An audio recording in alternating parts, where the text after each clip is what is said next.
How's that? Yes, that makes perfect sense. The U.S. population recently reached 300 million. Water scarcity is becoming a major issue. Our highways are already overcrowded, and ongoing sprawl is a major issue, etc. Somehow we must stabilize our population, otherwise we are headed toward 400 million. Well, Chris, do you have anything to say to address this question?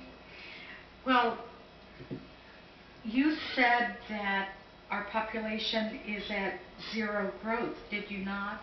Or did I imagine? We're the only ones that aren't at zero growth, is what you said. We have actually, in the last decade, we fell below zero population growth using the birth rate. And we have now just zero population growth. This is a term that refers to the birth rate, the replacement of the population by birth. And it's 2.1 births per woman or per man and woman, man and woman, yes. One to replace each one of them when they die. Age is what's considered zero population growth. And we had fallen below, and then we went back up. Now we are increasing our population through immigration in addition to that. Did you have something? Did you have some? We should just stay away from statistics tonight, because I don't think I got a C in statistics. You don't want me talking to it.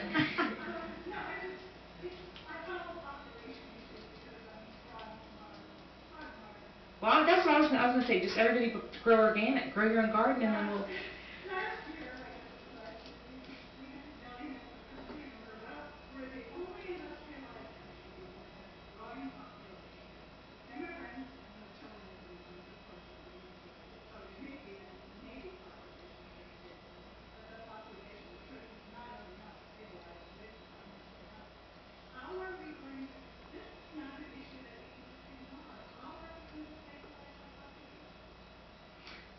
Well, again, I think that as far as if what you mean is stabilizing the actual immigrant entry.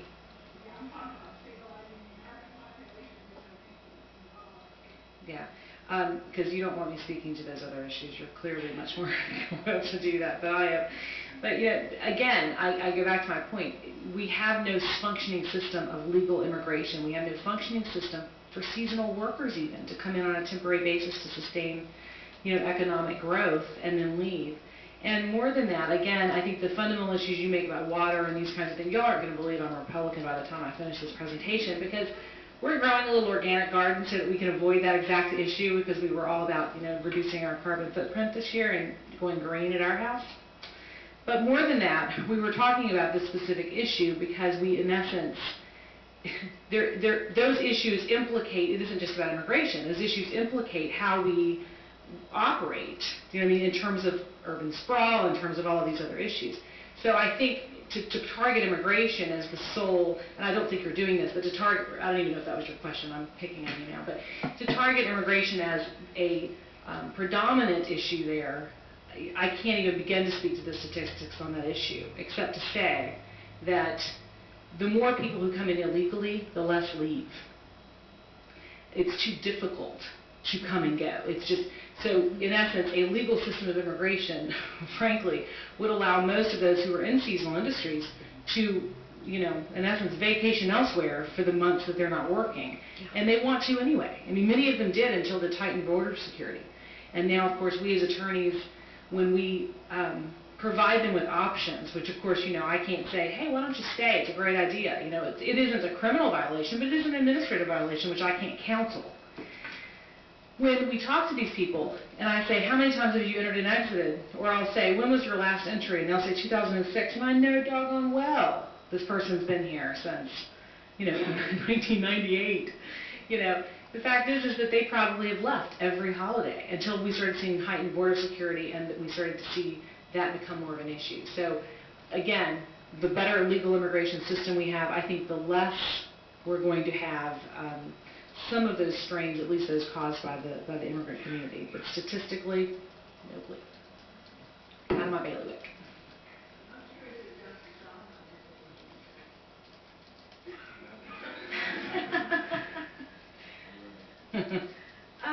You know, the World Health Organization has been warning really everyone about drug-resistant TB.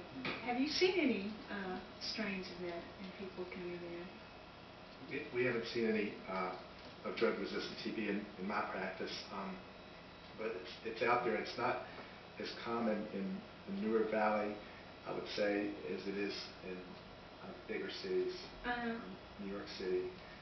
It's more common in the HIV population. Oh, I see. And I guess in Roanoke, we would see more of it with the HIV being treated more there. There's not a lot of it. We have HIV in the Newer Valley, but it's not a lot of it's being treated in Roanoke right now. I see. Okay. And do you? I only have one, for instance, in my practice. He's also being treated in Roanoke. And you obviously you test for HIV on the applicants. They all have to be tested for HIV, syphilis, which I've not had one test positive for syphilis or HIV since I've been doing it, and PPDs for TB and chickenpox for some reason. Yeah. So you've never had anyone come No. in. Oh, that's interesting. That's good. Well, these are I see a lot of college professors. Yeah. So it's They haven't had a lot population. of time Yeah. for riotous living, is that? Well, I guess not.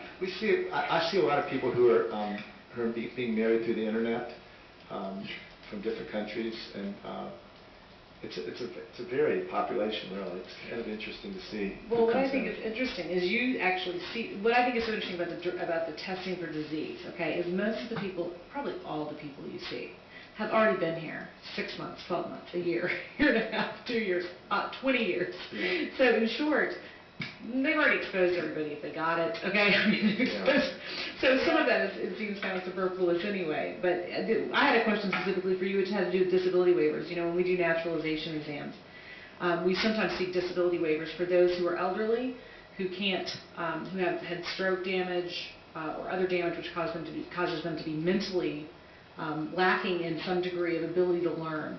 And we're seeing, even when we send them to a civil surgeon and we say, please examine them for their, for this N648, which is the disability exemption, they no longer accept you have to be a specialist in essence. You cannot just simply, and you would obviously qualify as an internal medicine physician, but you have to be a specialist. You can no longer be just a general practitioner. Have you seen those standards? Have you seen your work on those particular forms get more onerous? Well, I've not had anybody sent to me for disability. I've done disability determinations in the military and also as a disability determination physician for the state. I guess for the state that I've done it. So I'm pretty familiar with doing disabilities. Nobody sent me disabilities as part of the immigration process. Well, and what these are really just so, I mean, in essence, you have a 70-year-old woman who's Chinese. Okay, who's had a stroke. There's no way she's learning English. It just isn't going to happen. You know what I mean? It's just not going to happen.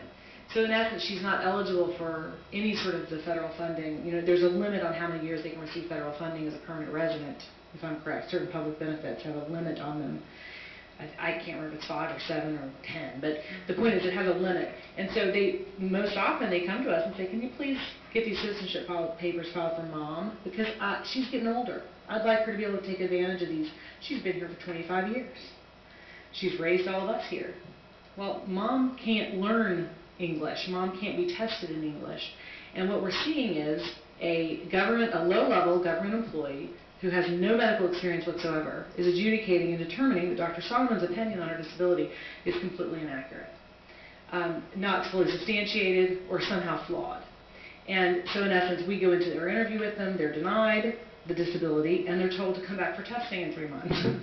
They're going to learn it in 3 months. And so we're seeing even more restrictions on how you have to fill out those forms. And so routinely now, I don't even send them to a civil surgeon. I send them to a psychologist, a psychiatrist, somebody who does academic testing that shows achievement testing. I send them to a neurologist, or somebody who's able to address the neurological conditions that are fundamental to the disability. And so it's not like Social Security disability where we get to say they have 30% use of their arm, they have 20% capacity for this. It is the most it is very similar to what we see in the criminal context, where immigration law calls certain things felonies that aren't. They call shoplifting in certain circumstances can be a felony. So, you know, it is the same kind of, it seems to be an inane description, and that's why I was asking about whether or not you'd address that. Yeah, there's a whole specialty of occupational medicine that you might refer them to as well. If we had more people that did it, can you just talk to the School of Osteopathy? Because this guy's Yeah, there's a problem there. The osteopaths can't get into residencies right now because there's no residency in the United States, at least no MD residency. And I'm not sure if there are any osteopathic occupational residency, but there's no. One of the osteopaths was trying to get into one of the residencies, and none of them accepted osteopaths. And there's some actual MD residencies that don't accept osteopaths. It's kind of very political. There's a need. Yes. Well, maybe we should have closing statements now. Is there anything you'd like to say in closing? I didn't prepare a closing statement. I figured you guys would take up the time with questions. So, I mean, I'm happy to take any other questions from the floor. All right. I don't know how you feel. Is there anyone who has a question from the floor? Based on something Chris said about having appropriated Mexican lands in our history. I was visiting my son in Texas a few years ago, and I met a mixed cultural couple. He was Jewish, he was Mexican, Catholic, and he had converted to Judaism. And I said, when did you and your family come here? He said, we've always been here. We've always been here. Let me tell you, having lived in Texas for 13 years, Texas has a unique way of dealing. Texas is kind of funny. You know, California had Proposition 187. There's a couple communities in Texas that tried to pass local legislation to kind of curtail immigration, the procuring of benefits by immigrants who are undocumented. But for the large part, Texas is just fine with it. I mean, you see people, you see the Minutemen, you see these other things, but there's a different kind of perception of what it is to be Mexican in Texas than there is here. Which is why when I moved home, it was sort of a cultural shock to me to read an editorial in the newspaper that said, I went by a basketball court and I saw these 15 people playing basketball, and they were all Mexican and they were all illegal. Which, of course, she didn't card them. She had no idea, you know. Not even if she had carded them, she wouldn't have known if they were illegal, because that's a very complex series of determinations. You can't just make that determination based on either look or the actual card itself, because those are fabricated all the time. So anyway, the point is that when I responded to this, because that was about the 8th one I'd seen in the Roanoke Times, so I finally responded that they're not all Mexican, they're not all criminals, and they're not all undocumented. And I realized how in a very different world I was. I mean, I had grown up here, left here in 1990, and I would have told you there wasn't a Hispanic in the Roanoke Valley when I left. I mean, I know that's not true, because you were probably already working with them, but I really would have said to you that there was a sort of homogeneity among the community. Do you know what I mean? That was largely black or white. That really wasn't as varied as it is now. And so when I came home to find quite a rich cultural difference, I was sort of shocked at the culture shock and the tension, you know, that was here that wasn't in places like Texas, because it's 200 years old there, 300 years old. It's quite old. You know, it's quite old hat. There's some tension. 500. Well, there you go. Told you I wouldn't go with math.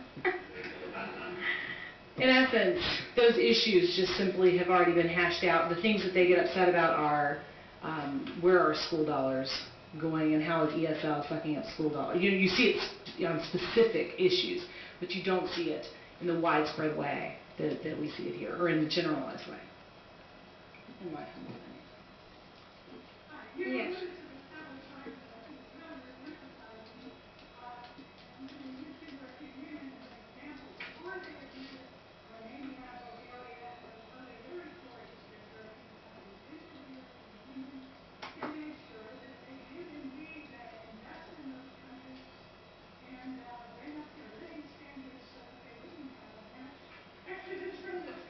Yeah.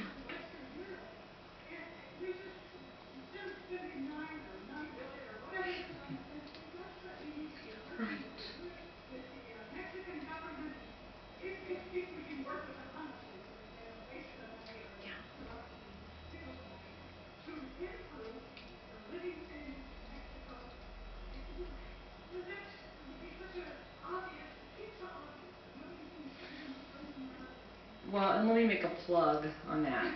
There's a wonderful group called AHALA, based out of the Roanoke Valley. In fact, it's a local judge's daughter who's doing it, and you may have seen the article in the Roanoke Times. It's a school that she started. She said, you know, I'm going to go to Mexico. I'm going to solve this immigration problem. I'm going to start a school, and I'm going to educate people, and I'm going to teach these kids better than they're being taught. And that school, if any of you have such a desire to subsidize them, they are certainly in need of subsidies. But it is in fact that it may be on a very small level, but you know, small things, small acts with great love. You know, I mean that's the kind of thing you're talking about. And on that, on the European Union issue, Europe has a very different way of dealing with this issue.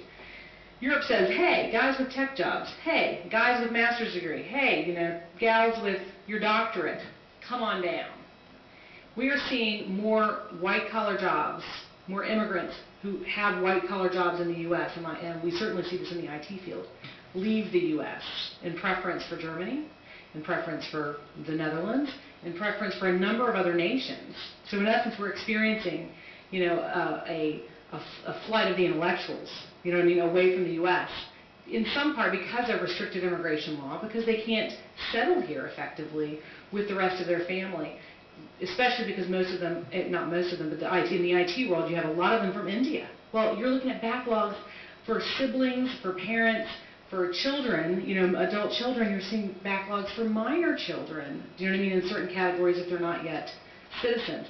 So you're just seeing this immigration law and this nexus of issues come together, I think, with a variety of harms that it's creating, both the very public ones, like drain on public benefits, and then some very unspoken ones, like are we losing our intellectual inheritance? You know, are we losing those people that, frankly, are the highest educated and, you know, who sustain that upper echelon of our economy? All right, are there any other questions on the floor? Ma'am?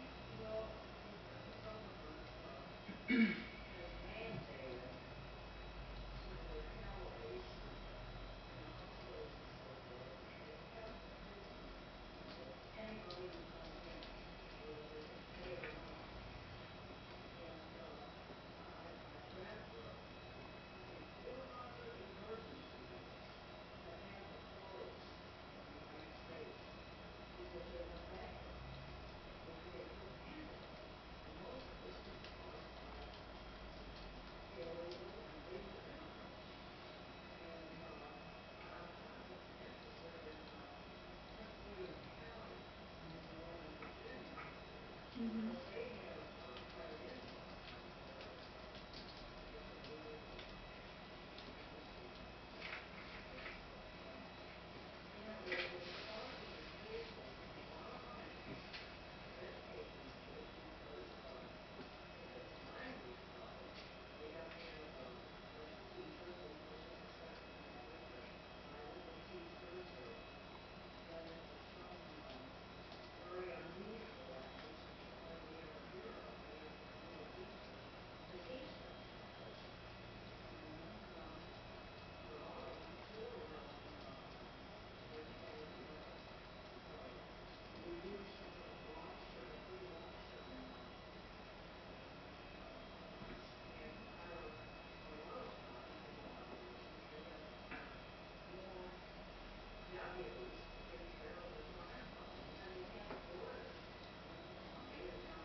Well, change is hard, and things are changing a lot in this country right now. In fact, I was reading that now, if you look at the entire country, 1 in 10 counties have a minority population as a majority.